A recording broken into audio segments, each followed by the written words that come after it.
నమస్కారం city news కి స్వాగతం. గుంటూరు జిల్లా Tenali division JAC SC ST వర్గీకరణ వ్యతిరేక పోరాట సమితి ఆధ్వర్యంలో తెల్లవారుజాము నుండే పట్టణంలో ఎక్కడికక్కడ బంద్ చేపట్టారు. భారత్ బంద్ కు పిలుపునిచ్చిన సందర్భంగా ఎస్సీ ఎస్టీ వర్గీకరణకు సుప్రీంకోర్టు తీర్పును నిరసిస్తూ పట్టణంలో బంద్ చేపట్టారు. ఆర్టీసీ బస్సులకు అడ్డుగా బైఠాయించి ప్రయాణికులను కిందకు దింపి జేఏసీ నాయకులు కార్యకర్తలు నిరసన వ్యక్తం చేశారు. నాయకులు మాట్లాడుతూ 70 సంవత్సరాలుగా ఈ దేశ మూలవాసులమైన తమను అణగదొక్కడమే కాకుండా దోపిడీదారులు తమను దోపిడీ చేస్తూ అణగదొక్కుతున్నారని ఆరోపించారు. మాలా మాదిగల మధ్య చిచ్చు పెట్టడమే ఎస్సీ వర్గీకరణ అని ఆగ్రహం వ్యక్తం చేశారు. మందా కృష్ణ మాదిగ మదిలో పుట్టింది కాదని, చంద్రబాబు నాయుడు మదిలో పుట్టినదే ఎస్సీ వర్గీకరణ అని తెలిపారు. చంద్రబాబు నాయుడు ఓట్ బ్యాంక్ కోసం మమ్మల్ని చీల్చి తమ మధ్యలో చిచ్చు పెడుతున్నారని ఆరోపించారు. రిజర్వేషన్లకు కొట్టుకునే విధంగా ఇద్దరి మధ్య విషబీజాన్ని నాటుతున్నారని ఆగ్రహం వ్యక్తం చేశారు. అణగారిన కులాల మధ్య వర్గీకరణ చిచ్చుపెట్టి రిజర్వేషన్లను దశలవారీగా తొలగించే కుట్ర చేస్తున్నారని ఆరోపించారు. రాజ్యాంగం ఏర్పడిన దగ్గర నుండి ఇప్పటి వరకు ఎస్సీ ఎస్టీ సామాజిక వర్గాలకు వర్గీకరణ చేయాలంటే ముందుగా కులగణన చేయాలని, జనాభా తమాషా ప్రకారం వర్గీకరణ జరగాలని జేఏసీ నాయకులు డిమాండ్ చేశారు. తమను కుట్రపూరితంగా అణగతొక్కుతున్నారు కాబట్టి ఈ రోజున బంద్ను శాంతియుతంగా చేస్తున్నామని, బంద్కు ప్రతి ఒక్కరూ సహకరించాలని తెలిపారు. బంద్లో జేఏసీ నాయకులు తదితరులు పాల్గొన్నారు.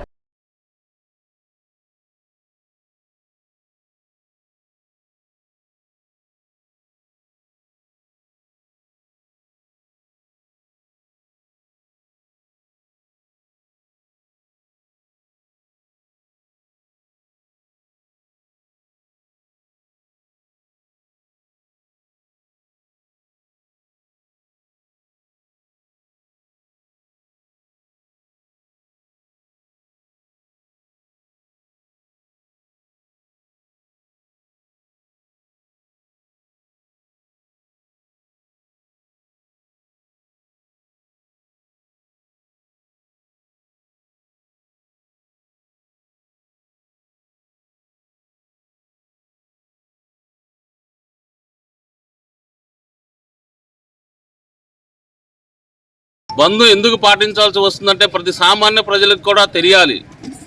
70 సంవత్సరాల నుంచి ఈ దేశ మూలవాసులమైన మమ్మల్ని అనగదొక్కే ప్రయత్నం కాకుండా మమ్మల్ని దోపిడీదారులు వ్యవస్థ వచ్చేసి మమ్మల్ని దోపిడీ దోసుకుంటూ ఉంది. ఈరోజు మందాకృష్ణ గారి మదిలో పుట్టిన ఆలోచన కాదు, చంద్రబాబు నాయుడు గారు మదిలో పుట్టిన ఆలోచనే ఈ ఎస్సీ వర్గీకరణ.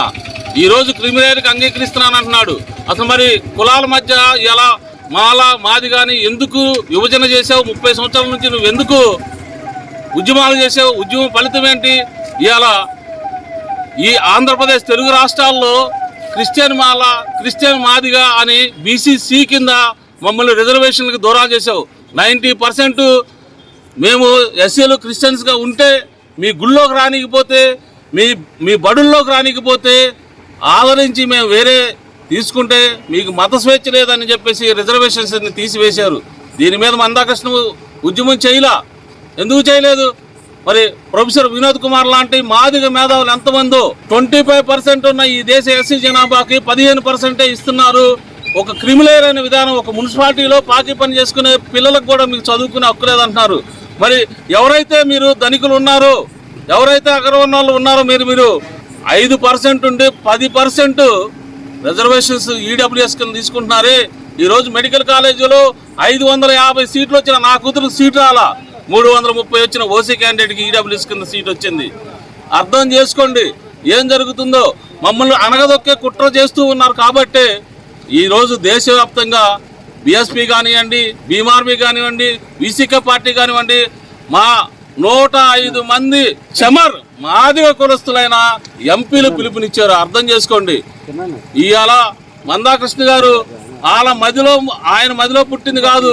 చంద్రబాబు నాయుడు గారు ఒక వర్గాన్ని ఓటు బ్యాంక్గా మార్చుకోవటం కోసం మమ్మల్ని విడదీసి పాలించి మాలలు ఎక్కువ ఉన్న చోట మాదిగలు ఎక్కువ ఉన్న చోట మాలలు కొట్టుకునే విధంగా ఒక విషబీజాలను నాటి రక్తాన్ని తాగుతున్నావే. నువ్వు మా జాతికి ఏం చేసావు? ఇవాళ 80% మేము దళిత క్రైస్తవులకు ఉన్నప్పుడు మరి మీరు ఎందుకు మా గురించి పోరాడలేదు? కాబట్టి దయచేసి అర్థం చేసుకుని ప్రజలారా, మమ్మల్ని కుట్రపూర్వకంగా అనగదొక్కే ప్రయత్నాలు జరుగుతున్నాయి కాబట్టి ఇది జనానికి తెలియాలని మేము శాంతియుతంగా శాంతియుతంగా ఈరోజు తెల్లవారుజామున 4 గంటలకే ఇక్కడికి వచ్చి మేము బంద్ చేస్తున్నాం. మూత్రాశయ సమస్యలతో బాధపడుతున్న వారిలో ఆపరేషన్ అవసరమైన వారికి కోత లేకుండా చేసే సదుపాయం అందుబాటులోకి వచ్చిందని, వాటిని సద్వినియోగం చేసుకోవాలని యూరాలజిస్ట్ డాక్టర్ దూపగుంట్ల వెంకట మాధవరావు పేర్కొన్నారు. ఐఎంఏ తెనాలి శాఖ ఆధ్వర్యంలో Shyamala Ratnamma, doctor major Kakumani Ullakki memorial హాలులో నిర్వహించిన డాక్టర్ కొత్త రవీంద్రబాబు ధార్మిక ఉపన్యాస కార్యక్రమంలో ఆయన బెనిగన్ ప్రోస్టాటిక్ హైపర్ ప్లాసియా అంశంపై ప్రసంగించారు. ఆయన ప్రసంగాన్ని కొనసాగిస్తూ మూత్రనాళంలో నుండి వైద్య చికిత్స అందించే సదుపాయం ఉందన్నారు. ఈ సందర్భంగా ఐఎంఏ తెనాలి శాఖ అధ్యక్ష కార్యదర్శులు జె విజయలక్ష్మి, వి పవని ప్రియాంక, డాక్టర్ రవికిరణ్, డాక్టర్ శశికిరణ్, వక్త డాక్టర్ వెంకట మాధవరావుకు రవీంద్రబాబు స్మారక బంగారు పథకం ప్రదానం చేశారు. కార్యక్రమంలో సంఘం సంయుక్త కార్యదర్శి జి మధుప్రభాకర్ బాబు, కోశాధికారి కె శ్యాంప్రసాద్, ఉపాధ్యక్షులు కె అనిల్ కుమార్ తదితరులు పాల్గొన్నారు. ఈరోజు డాక్టర్ రవీంద్రబాబు గారి జయంతి సందర్భంగా తెనాలి ఐఎంఏ హాల్లో ఈరోజు ఐఎంఏ ఫంక్షన్ జరుపుకుంటున్నాము. డాక్టర్ కొత్త రవీంద్రబాబు గారు తెనాలిలో పట్టణంలో అందరికీ తెలిసిన సర్జన్గా చాలా పేరు పొందారు. ఆయన వైఫ్ డాక్టర్ పరిణామలక్ష్మి గారు కూడా ఎండి గైనిక్. ఆవిడ కూడా కాన్పులు చేయటంలోనూ ఆపరేషన్లు చేయటంలోనూ చాలా ప్రసిద్ధిగాంచారు. ఆవిడ చనిపోయాక కూడా డాక్టర్ గారు మొన్న 4 ఏళ్ల వరకు కూడా చాలా హాస్పిటల్లో బిజీగా ప్రాక్టీస్ చేస్తూ ఆయన చాలా పేద ప్రజలకి ఆయనకి చాలా సేవ చేశారు. ఆయన ఒక విధంగా చెప్పాలంటే వర్కహాలిక్ అనుకోవచ్చు. మార్నింగ్ 9 వస్తే రాత్రి 12 దాకా హాస్పిటల్లోనే ఉండి సేవ చేసేవాళ్ళు. ఆయన పిల్లలు డాక్టర్ రవికిరణ్, డాక్టర్ శశికిరణ్ డాక్టర్సే. ఆయన తర్వాత డాక్టర్ రవీంద్రబాబు గారు మ్యారేజ్ చేసుకున్నారు, ఛాయా అని. ఆవిడ ఇప్పుడు డాక్టర్ రవీంద్ర గారి పేరు మీద 5 లక్షల డొనేషన్ ఇచ్చి ఈ ఐఎంఏలో ఈ ఫంక్షన్ జరపడానికి హెల్ప్ చేశారు. డాక్టర్ రవీంద్ర బాబు గారి స్మారకార్థం ఇవాళ ఎండోమెంట్స్ లెక్చర్ అంటే గోల్డ్ మెడల్ ఆరేషన్ లెక్చర్ అండి డాక్టర్ మాధవరావు గారి చేత యూరాలజిస్ట్ ఇవాళ మనకి సెమినార్ జరుగుతుంది. ఇందులో యూరాలజీకి సంబంధించిన అంటే కిడ్నీ సంబంధించిన ఆపరేషన్స్ వివరాలు, ముఖ్యమైన ఆధునిక విధానాలతో కొత్త విధానాలు ఇప్పుడు చాలా మినిమల్ ఇన్వాజివ్ అంటే మీకు ఒంటి మీద ఘాటు కనిపించకుండా చాలా చిన్న ట్యూబ్ ద్వారా యూనరీ ట్రాక్ ద్వారానే లోపలికి వెళ్ళిపోవటము, అసలు కోత లేకుండా ఆపరేషన్ చేయటము, ఇలాంటి కొత్త విధానాల గురించి ఒక సెమినార్ కండక్ట్ చేయడం జరుగుతుంది. ఇది రవీంద్రబాబు గారి స్మారకార్థం ఆయన వాళ్ళ పిల్లలు ఎండోమెంట్స్ లెక్చర్ అరేంజ్ చేయడం జరిగింది. ప్రతి సంవత్సరం ఇదే తారీఖున ఈ ఎండోమెంట్స్ లెక్చర్ జరగటం అనేది జరుగుతూ ఉంటుంది. ఈ ఎండోమెంట్స్ లెక్చర్స్ ద్వారా మనకి ఏం జరుగుతుందంటే న్యూ టెక్నాలజీస్ అంటే మనం తెనాలి కొంచెం పెరిఫరీ అనే చెప్పాలి. మనం ఓటర్ నమోదు, ఓటర్ జాబితాలో తప్పులు సరిదిద్దేందుకు అధికారులు సిద్ధమయ్యారు. ఎలక్షన్ కమిషన్ ఆదేశాల మేరకు ఈ నెల 21వ తేదీ నుండి 2 నెలల పాటు పట్టణంలో బూత్ స్థాయి అధికారులు ఇంటింటికి తిరిగి వివరాలు సేకరించనున్న నేపథ్యంలో మంగళవారం తెనాలి పురపాలక సంఘ కార్యాలయంలోని కౌన్సిల్ హాల్ నందు బూత్ స్థాయి అధికారులకు కమిషనర్ బండి శేషన్ ఆధ్వర్యంలో శిక్షణ కార్యక్రమం నిర్వహించారు. ప్రజాస్వామ్యంలో ఓటు హక్కు వజ్రాయుధం లాంటిదని, అలాంటి ఓటు హక్కు పొందేందుకు ఎలక్షన్ కమిషనర్ మరో అవకాశం కల్పించిందని, కొత్త ఓటర్ల నమోదు, ఇదివరకు ఉన్న ఓటర్ జాబితాలో తప్పులను సరిదిద్దేందుకు ఇది మంచి అవకాశమని కమిషనర్ బండి శేషన్న తెలిపారు. 18 సంవత్సరాల నుండి అర్హత కలిగిన ప్రతి ఒక్కరూ ఓటు హక్కు నమోదు చేయించుకోవాలని సూచించారు. బూత్ స్థాయి అధికారులు ఇంటింటికి తిరిగి వివరాలు సేకరించే సమయంలో ప్రజలు వారికి సహకరించాలని విజ్ఞప్తి చేశారు. పట్టణ ప్రజలు ఈ అవకాశాన్ని సద్వినియోగం చేసుకోవాలని కోరారు. ఎలక్టరల్ రోల్ రివిజన్ అనేటువంటి కార్యక్రమం సిఓ ఆంధ్ర గారు ఇచ్చినటువంటి ఆదేశాలకు అనుగుణంగా ఆగస్టు 21వ తారీఖు నుంచి ఒక కార్యక్రమం మొదలు కాబోతుంది. ప్రతి ఏడాది ఈ యొక్క assembly electoral rolls revision, updation జరుగుతూ ఉంటుంది. కొత్త ఓటర్లు ఎవరు వచ్చారు, పర్మనెంట్లీ షిఫ్టెడ్ ఎవరు ఉన్నారు, డెత్ కేసెస్ ఏమున్నాయి, అలాగే కరెక్షన్స్ కానీ ఒకే ఊరిలో ఒక హౌస్ నుంచి ఇంకొక హౌస్కు షిఫ్ట్ ఎవరయ్యారనేటువంటి విషయాన్ని ఈ యొక్క షెడ్యూల్ ద్వారా చేస్తూ ఉంటారు. ఈసారి కూడా మాకు షెడ్యూల్ వచ్చింది. సిఓ ఆంధ్ర గారి ద్వారా, జిల్లా ఎన్నికల అధికారి ద్వారా, మన ఈఆర్ఓ గారు, సబ్ కలెక్టర్ అయినటువంటి వారు మన పట్టణంలో 151 పిఎస్లు ఉన్నాయి. సుమారుగా 1,55,000 మంది ఓటర్స్ ఉన్నారు. సో వారందరినీ కూడా రేపు 21వ తారీఖు నుంచి 2 నెలల పాటు హౌస్ టు హౌస్ విజిట్ చేసి కొత్త ఓటర్లు ఎవరన్నా ఉన్నారా, కరెక్షన్స్ ఏమైనా ఉన్నాయా, ఎత్తులు ఏమైనా ఉన్నాయా, పర్మనెంట్ షిఫ్టెడ్ ఏమైనా ఉన్నాయని ఒక డేటా కలెక్షన్ చేసి మళ్ళీ అవి ఎంత ప్రిపరేషన్ అయినాక దానికి క్లెయిమ్స్ అబ్జెక్షన్స్ కాల్కులేట్ చేయడం అవుతుంది. ఇవన్నీ అయిపోయినాక వచ్చే సంవత్సరం జనవరి 6వ తారీఖున ఫైల్ పబ్లికేషన్ జరుగుతుంది. ఎవరైతే 18 years కంప్లీట్ అయ్యారో అలాంటి వారందరూ కూడా ఫ్రెష్ ఓటర్ అంటారు. వారందరూ కూడా మీ యొక్క ఓటును నమోదు చేసుకోవాల్సి అందరినీ కోరుతున్నాం. మా యొక్క బిఎల్ఓస్ మీ యొక్క హౌసెస్ని విజిట్ చేస్తారు.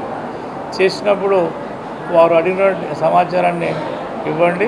దానికి సంబంధించి ప్రూఫ్స్ ఏం కావాలంటే కనుక ఏజ్ ప్రూఫ్కి సంబంధించి ఒక డాక్యుమెంటు, అది 10th క్లాస్ మార్క్ లిస్ట్ కావచ్చు, లేకపోతే ఆధార్ కార్డు కావచ్చు, లేకపోతే ఏదైనా కానీ డేట్ ఆఫ్ బర్త్ దాంట్లో లిఖించబడినటువంటి ఒక డాక్యుమెంటు, అలాగే రెసిడెన్స్ ప్రూఫ్కి సంబంధించి ఒక డాక్యుమెంటు, అలాగే ఫోటో కావాలి.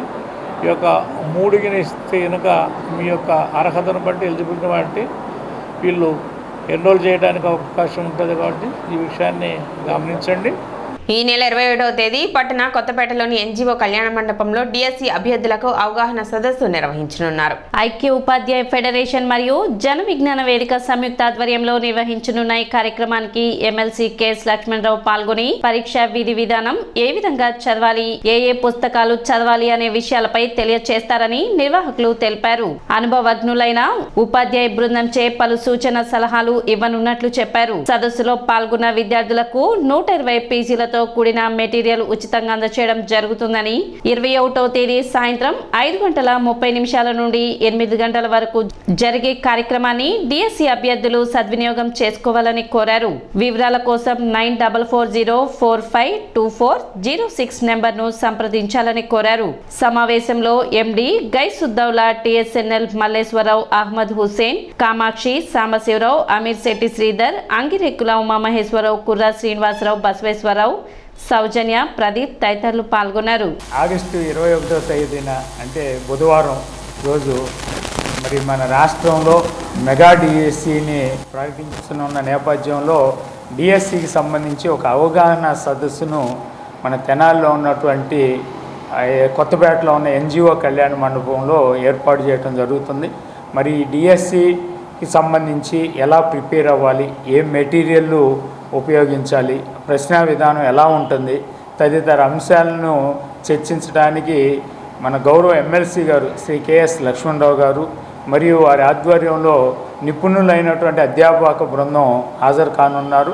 మరి ఈ కార్యక్రమం బుధవారం రోజు అంటే ఆగస్టు 21వ తారీఖున సాయంకాలం 5:30 గంటలకు ప్రారంభమై 8 గంటల వరకు కొనసాగుతూ ఉంది. మరి ఈ కార్యక్రమంలో పాల్గొని ఈ డిఎస్సి రాయబోయేటువంటి అభ్యర్థులు వారికి ఉన్నటువంటి అనుమానాలను నివృత్తి చేసుకోవచ్చు. ఇక శిక్షణ తరగతుల్ని నిర్వహిస్తూ వస్తుంది. మొట్టమొదటిసారిగా 1999లో ఏర్పాటు చేయడం జరిగింది. దాంట్లో మరి కొంతమంది అభ్యర్థులు ఉపాధ్యాయులుగా ఎన్నిక కాబడి ఈరోజు కూడాను తెనాలిపట్నంలో కూడాను పరిసర ప్రాంతాల్లో ఉపాధ్యాయ ఉద్యోగాలు చేస్తున్న పరిస్థితి ఉంది. అట్లాగే దాని తర్వాత 2000 సంవత్సరం, తర్వాత 2008వ సంవత్సరం, ఈ విధంగా ఒక కంటిన్యూ ప్రాసెస్గా యూటీఎఫ్ జన విజ్ఞాన వేదికల ఆధ్వర్యంలో ఈ ఉపాధ్యాయ ఉద్యోగ నియామకానికి అవసరమైనటువంటి ఈ డిఎస్సి కానీ టెట్ కానీ రాసేటువంటి అభ్యర్థులకి నిష్ణాతులైనటువంటి మన ఎమ్మెల్సీ కెఎస్ లక్ష్మణరావు గారి ఆధ్వర్యంలో నిష్ణాతులైనటువంటి ఉపాధ్యాయుల యొక్క పర్యవేక్షణలో ఈ కార్యక్రమం జరగబోతూ ఉంది. రేపు అంటే బుధవారం రోజు 21వ తారీఖు సాయంత్రం 5:30 గంటల నుంచి 8:30 గంటల వరకు ఎన్జిఓ హోమ్లో జరగబోతూ ఉంది. కలకత్తాలో జూనియర్ డాక్టర్పై అత్యాచారం చేసిన నిందితులపై కఠిన చర్యలు తీసుకోవాలని డిమాండ్ చేస్తూ విద్యార్థులు నిరసన ర్యాలీ చేపట్టారు. ఎస్ఎఫ్ఐ ఆధ్వర్యంలో చేపట్టిన ఈ ర్యాలీ నందు శివాజీ చౌక్ నందు గల చైతన్య పాఠశాల విద్యార్థులు పాల్గొన్నారు. కేంద్ర రాష్ట్ర ప్రభుత్వాలు తక్షణమే స్పందించి నిందితులను కఠినంగా శిక్షించాలని డిమాండ్ చేశారు.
కొన్ని రోజుల ముందుట కోల్కతాలో ఒక డాక్టర్ని అతి దారుణంగా హింసించి రేప్ చేసి అత్యాచారానికి పాల్పడ్డ వ్యక్తి ఎవరైతే ఉన్నాడో వాడిని వెంటనే పట్టుకోవాలని చెప్పేసి ఈరోజు ఎస్ఎఫ్ఐ డిమాండ్ చేస్తూ ఉన్నది.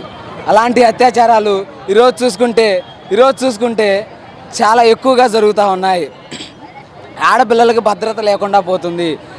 కాబట్టి ఒక్క విషయం గమనించాలి, ఆడపిల్లలకి భద్రత కల్పించండి, దయచేసి ఆడపిల్లల్ని ఎదగనివ్వాలని చెప్పేసి ఈరోజు ఎస్ఎఫ్ఐ భారీ ఎత్తున ర్యాలీ చేయడం జరుగుతుంది. కాబట్టి ఆడపిల్లలకి వెంటనే రక్షణ కల్పించాలి, వాళ్ళని చదువుకొనివ్వాలి, వాళ్ళు ఎటువంటి భయం లేకుండా చదువుకోవాలనే ధైర్యం వాళ్ళకి ఉండాలి. కాబట్టి ఇప్పుడున్న ప్రభుత్వాన్ని మేము ఒకటే అడుగుతున్నాం, సార్ ఆడపిల్లలకి రక్షణ కల్పించండి. రోజు రోజుకి ఆడవాళ్ళ మీద జరిగే అత్యాచారాలు రోజు రోజుకి పెరిగిపోతున్నాయి. మన గవర్నమెంట్ దీని మీద సీరియస్ యాక్షన్ తీసుకోవాలని నేను కోరుకుంటున్నాను. ఆడపిల్లలు బయటకు వచ్చి చదువుకోవాలంటే చాలా దారుణంగా ఉంది. గర్ల్స్కి ఖచ్చితంగా భద్రత కల్పించాలని మనస్ఫూర్తిగా కోరుకుంటున్నా. అలానే డాక్టర్కి జరిగినకి న్యాయం కావాలని, నిందితుడిని ఖచ్చితంగా శిక్షించాలని కోరుకుంటున్నాం. కోల్కతాలో జరిగిన ఇన్సిడెంట్కి మేము ఇక్కడ ర్యాలీ చేస్తున్నాము. దానికి ఖచ్చితంగా గవర్నమెంట్ దీని మీద స్పందించాలని మనస్ఫూర్తిగా కోరుకుంటున్నాను. సిటీ న్యూస్ ఇంతటితో సమాప్తం. నమస్కారం.